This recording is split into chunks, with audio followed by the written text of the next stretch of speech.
നമസ്കാരം. നമ്മൾ ഇന്നിവിടെ ഉണ്ടാക്കാൻ പോണതും പാല് വെച്ചിട്ടുള്ളൊരു റെസിപ്പിയാണ്.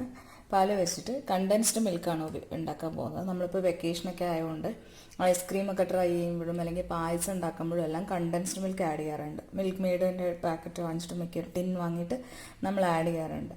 അപ്പോൾ ഒന്നാമത്തെ കാര്യം അത് എപ്പോഴും കിട്ടില്ല. രണ്ടാമത്തെ കാര്യം അതിന് കുറച്ച് വിലയുമാണ്. അപ്പോൾ ഇത് രണ്ടുപേരും നമുക്ക് എളുപ്പത്തിൽ വീട്ടിൽ തന്നെ കണ്ടൻസ്ഡ് മിൽക്ക് ഉണ്ടാക്കിയെടുക്കാം. പല ബ്രാൻഡിൽ അവൈലബിൾ ആണ്. പക്ഷേ കേരളത്തിലെ ഏറ്റവും പോപ്പുലർ മിൽക്ക് മെയ്ഡ് ആണ്. മിൽക്ക് മെയ്ഡ് എന്ന് തന്നെയാണ് മിക്കവരും അതിന് പറയുക. കണ്ടൻസ്ഡ് മിൽക്കാണ് മിൽക്ക് മെയ്ഡ് ഒരു ബ്രാൻഡ് നെയിമാണ്. നമുക്ക് ഇപ്പോൾ അടുപ്പിൽ 1/2 ലിറ്റർ പാല്, അതായത് നമ്മൾ എത്ര അളവ് പാലെടുക്കണോ അതിൻ്റെ പകുതി പഞ്ചസാര. ഞാനിപ്പം 2 കപ്പ് പാൽ, 250 ml കപ്പിൽ 2 കപ്പ്, അതായത് ഒരു പാക്കറ്റ് മിൽമയുടെ ഫുൾ ഫാറ്റ് പാൽ, നമുക്ക് കിട്ടുന്നതിൽ വെച്ച് ഏറ്റവും കൂടിയ പാലാണ് എടുത്തിരിക്കുന്നത്. ഇനി അതിലേക്ക് നമുക്ക് ഒരു 250 ml പഞ്ചസാര ആഡ് ചെയ്ത് കൊടുക്കാം. 250 ml അല്ല, 250 ഗ്രാം പഞ്ചസാര. അപ്പോൾ 250 ഗ്രാം പഞ്ചസാര ആഡ് ചെയ്തിട്ടുണ്ട്. എന്നിട്ട് ഇത് ഒരു 2 മിനിറ്റ് ഇളക്കിയ ശേഷം തീ കത്തിച്ചാൽ മതി. അപ്പം ഞാനിത് ഇളക്കിയിട്ട് കാണിക്കാം. അപ്പോൾ ഞാനിവിടെ നന്നായി ഇളക്കി പഞ്ചസാര പാലിലൊരു ഇതൊക്കെ യോജിപ്പിച്ചിട്ടുണ്ട്. എന്നിട്ട് തീ ഓൺ ചെയ്തു. തീ ഓൺ ചെയ്തിട്ട് ഇത് തിളയ്ക്കുന്ന വരെ നമുക്കിത് സിമ്മിലിടാം. തിളയ്ക്കുന്ന വരെ നമുക്ക് ഹൈ ഫ്ലെയിമിലിടാം. അത് കഴിഞ്ഞ ശേഷം നമുക്ക് മീഡിയം ഫ്ലെയിമിലിടാം. ഇത് ആക്ച്വലി നമ്മളിപ്പോൾ 250 ml പാൽ, 500 ml പാലെടുത്തേക്കണത് വറ്റി ഒരു 250 ml ആവണം. അതാണ് അതിൻ്റെ കണക്ക്. അപ്പോൾ നമുക്ക് ഇളക്കി കൊടുത്തുകൊണ്ടിരിക്കണം, അല്ലെങ്കിൽ അടിയിൽ പിടിക്കാൻ സാധ്യതയുണ്ട്.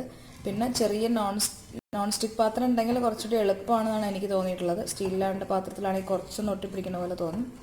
പിന്നെ ഇളക്കൽ ആണ് ഇതിൻ്റെ ഒരു മെയിൻ കാര്യം. ഇളക്കിക്കൊണ്ടേയിരിക്കണം. ഇപ്പോൾ വേണമെന്നില്ല, തിളച്ച് കഴിഞ്ഞിട്ട് പിന്നെ നമ്മൾ ഒരുവിധം കണ്ടിന്യൂസ് ആയിട്ട് തന്നെ ഇളക്കണം. ഒരു 25 മിനിറ്റ് എടുക്കും. 25 മുതൽ 30 മിനിറ്റ് വരെ എടുക്കും ഇതൊന്ന് ഫോമായി വരാനായിട്ട്. ആ ഒരു ഷീറ്റ് കൺസിസ്റ്റൻസി വരുമ്പം നമുക്കെടുക്കാം. അപ്പോൾ ഇതിൽ ശ്രദ്ധിക്കേണ്ട കാര്യം ഇതാണ്, മെയിനായിട്ട് നമ്മൾ ഇളക്കിക്കൊണ്ടിരിക്കുക എന്നുള്ളത്. പിന്നെ തീ നമ്മൾ വല്ലാതെ കൺട്രോൾ ചെയ്യണം. പാത്രം നോൺ സ്റ്റിക്ക് പാത്രമാണെങ്കിൽ നല്ലത്, അല്ല ഒട്ടിപ്പിടിക്കില്ല, അതാണ് നല്ലത്. അല്ലെങ്കിൽ നമുക്ക് സ്റ്റീൽ പാത്രം തന്നെ എടുത്തു കഴിഞ്ഞാൽ ആ തീ കൺട്രോൾ ചെയ്ത് കൊണ്ടുപോയാലും മതി. നമ്മുടെ പാലിവിടെ തിളച്ച് വന്നിട്ടുണ്ട്. അപ്പോൾ തീ താഴ്ത്തിയ ശേഷം വീണ്ടും ഇളക്കി കൊടുത്തുകൊണ്ടിരിക്കുക. സിമ്മിലിടുകയാണെങ്കിൽ ഇടയ്ക്കിടയ്ക്ക് ഇളക്കിയാൽ മതി. മീഡിയം തീ ആണെങ്കിൽ ഇളക്കിക്കൊണ്ടേയിരിക്കണം. ഇപ്പോൾ ഒരു 5 മിനിറ്റ് കഴിഞ്ഞപ്പോഴത്തെ അവസ്ഥയാണ് ഈ കാണുന്നത്. ഞാനിപ്പോൾ ഒരു മീഡിയം ഫ്ലെയിമിലാണ് ഇട്ടേക്കണത്. അപ്പോൾ ഇടയ്ക്ക് നമുക്ക് വേണമെങ്കിൽ ജസ്റ്റ് ഒന്ന് ഫ്ലെയിം പൊക്കി കൊടുക്കുക, പിന്നെ അത് പൊങ്ങി വരുമ്പോൾ താത്തി കൊടുക്കുക, അങ്ങനെ അഡ്ജസ്റ്റ് ചെയ്ത് പോവാം. പക്ഷേ അതിൻ്റെ ടേസ്റ്റ് കൂടുതൽ വരുന്നത് നമ്മൾ കറക്റ്റായിട്ട് മീഡിയം ഫ്ലെയിമിൽ തന്നെ ഇട്ട്, അല്ലെങ്കിൽ സ്ലോ ഫ്ലെയിമിലിട്ടിട്ട് ഇളക്കിയെടുത്ത് വറ്റിച്ച് വരുമ്പോഴാണ്. ഇതിപ്പോൾ വറ്റണം നന്നായിട്ട്. ഒരു 6 മിനിറ്റ് ഇപ്പോൾ ഏകദേശം ഒരു 6 മിനിറ്റ് ആയിട്ടുണ്ട്. 15 മിനിറ്റിൻ്റെ അടുത്തായിട്ടുണ്ട്. അപ്പോൾ ഈ ഒരു കൺസിസ്റ്റൻസിലാണ് വന്നേക്കണേ. വീണ്ടും നമുക്ക് ഇളക്കി കൊടുത്തുകൊണ്ടിരിക്കുക. ഇതിപ്പോൾ ഏകദേശം ഒരു 25 മിനിറ്റ് കഴിഞ്ഞിട്ടുണ്ട്. അപ്പോൾ ഇതിങ്ങനെ കുറുകി തുടങ്ങിയിട്ടുണ്ട്. പക്ഷേ അത് കറക്റ്റ് പാകമായിട്ടില്ല, കുറച്ചും കൂടി പാകമാവാനുണ്ട്. ഒരു 5 മിനിറ്റ് കൂടി വരേണ്ടി നോക്കാം. ഇതിപ്പോൾ കളറൊക്കെ മാറി വന്ന് തുടങ്ങിയിട്ടുണ്ട്. നമുക്കൊരു 5 മിനിറ്റും കൂടി ഇത് വരട്ടി നോക്കാം. ഈ ഒരു പരിവായി കഴിഞ്ഞാൽ ശ്രദ്ധിക്കണം, അത് കൈയെടുക്കാതെ തന്നെ ഇളക്കിക്കൊണ്ടിരിക്കണം, അല്ലെങ്കിൽ ചിലപ്പോൾ അതൊരു കട്ടമാരിയാവും. പിന്നെ പഞ്ചസാര കരിഞ്ഞ മാറ്റത്തെ ഒരു ടേസ്റ്റ് വരും. അപ്പോൾ ഇത് കൈയെടുക്കാതെ ഇളക്കിക്കൊണ്ടിരിക്കുക. ഒരു 3-4 മിനിറ്റിനകം ആവും. അപ്പോൾ നമ്മൾ സാധാരണ മിൽക്ക് മെയ്ഡ് വാങ്ങുമ്പോൾ കിട്ടുന്നൊരു കൺസിസ്റ്റൻസി ഉണ്ടല്ലോ, ഷീറ്റ് കൺസിസ്റ്റൻസി, അത്ര ആവാൻ നിൽക്കണ്ട. കാരണം ഇത് ചൂടാറി കഴിയുമ്പോൾ കുറച്ചും കൂടി തിക്കാവും.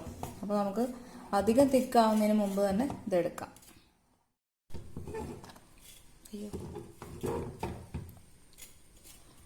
ഇപ്പോൾ ഇത് റെഡി ആയിട്ടുണ്ട്. റെഡി ആയെന്ന് എങ്ങനെ മനസ്സിലാവുക വെച്ചാൽ നമ്മളിങ്ങനെ ഒഴിക്കുമ്പോൾ കണ്ടോ തുള്ളി തുള്ളിയായിട്ട് വീഴണ ഒരു പരുവം, അല്ലാണ്ട് വെള്ളം പോലെ വീഴരുത്. അപ്പോൾ ഇത് റെഡി ആയിട്ടുണ്ട്. നമുക്കിത് അടുപ്പിൽ നിന്ന് മാറ്റി വയ്ക്കാം. ഒരുവിധം ഒന്ന് ചൂടാറി കഴിയുമ്പോൾ നമുക്കിത് ട്രാൻസ്ഫർ ചെയ്യാം. നമുക്ക് ഏത് പാത്രത്തിലേക്കാണോ മാറ്റേണ്ടത് ആ പാത്രത്തിലേക്ക് ട്രാൻസ്ഫർ ചെയ്യാം. നമുക്കിതൊരു സ്റ്റോർ ചെയ്യാനുള്ള പാത്രത്തിലേക്ക് ആഡ് ചെയ്ത് വയ്ക്കാം. ഇത് ഫ്രിഡ്ജിൽ സൂക്ഷിക്കണം.